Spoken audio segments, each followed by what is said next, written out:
Hello, नमस्कार, के छ त? आराम हुनुहुन्छ? आज चाहिँ म तपाईँहरूमाझ एउटा जानकारीमूलक भिडियो लिएर आएको छु र काठ सम्बन्धी कुराहरूको केही तपाईँहरूलाई थोरै भएको मसँग भएको ज्ञान दिउँ कि भनेर आज चाहिँ आइरहेको छु।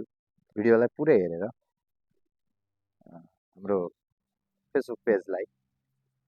फलो गर्नुहोला र युट्युबमा गएर पनि हाम्रो च्यानल एचआरबी ब्लगलाई सब्सक्राइब गरेर यस्तै जानकारीहरू थुप्रै हेर्नुहोला है त। के भयो त बनाउँदा प्रयोग चौकस गरिन्छ हामी त्यो चौकसमा लाग्ने काठको साइजहरू यो चाहिँ अब झ्यालको लागि बन्दै गरेको काठ हो होइन सफा प्योर एक नम्बर सफा यो काठबाट चाहिँ हामी यसको मोटाइ चाहिँ हाम्रो हामी यसलाई चौडाइ भन्छौँ होइन तपाईँको यसलाई हामी मोटाइ भन्छौँ यो 4-3 भयो होइन यो 4-3 मोटाइबाट चाहिँ योबाट हाम्रो झ्याल बन्छ होइन यो झ्यालको लागि 5 फुट भन्छ 5 फुटे काठ यो लाग्ने हो 6 फुटे भन्ने यो लाग्ने हो 3 फुट भनेको हाम्रो यो लाग्ने हो होइन अब ढोकाको लागि 7 फुट चाहिँ हाम्रो यहाँ रेडी हुँदैछ यसरी हाम्रो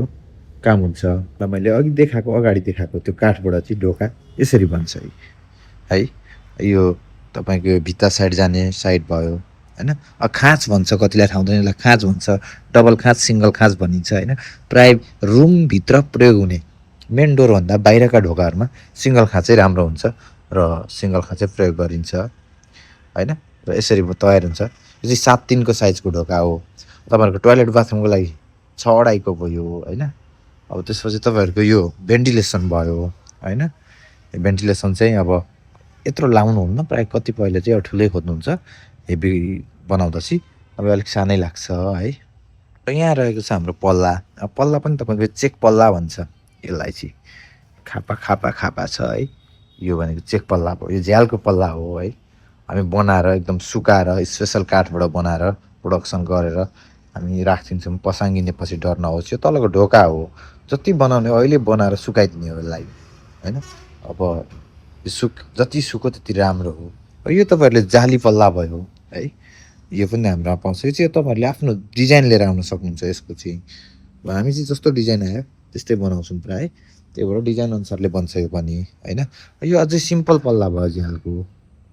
अझै स्लो सिम्पल भयो है यस्तै हो यसरी नै बन्छ समग्रमा यसरी नै सामानहरू प्रोडक्सन हुने हो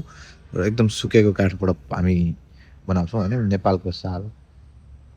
हाम्रो नेपाली उत्पादनलाई हामीले प्राथमिकतामा राखेर चाहिँ यो काम गरिरहेछौँ यो हाम्रो तिरपालले छोपेको अर्डरहरू नि हो झ्यालढोका यो चाहिँ तपाईँहरूलाई म लोड हुँदै गर्दा अर्को भिडियो बनाएर पठाउँछु होइन यस्तै हो त्यो अगाडि हाम्रो सफाकै गोदाममा त्यो सालको काठहरू हो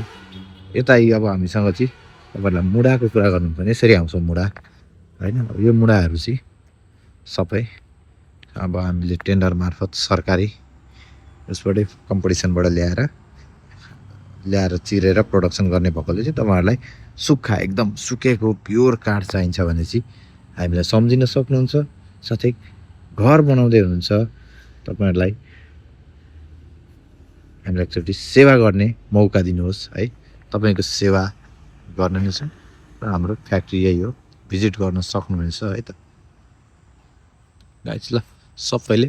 लाइक कमेन्ट र सेयर चाहिँ गर्नु है त ल।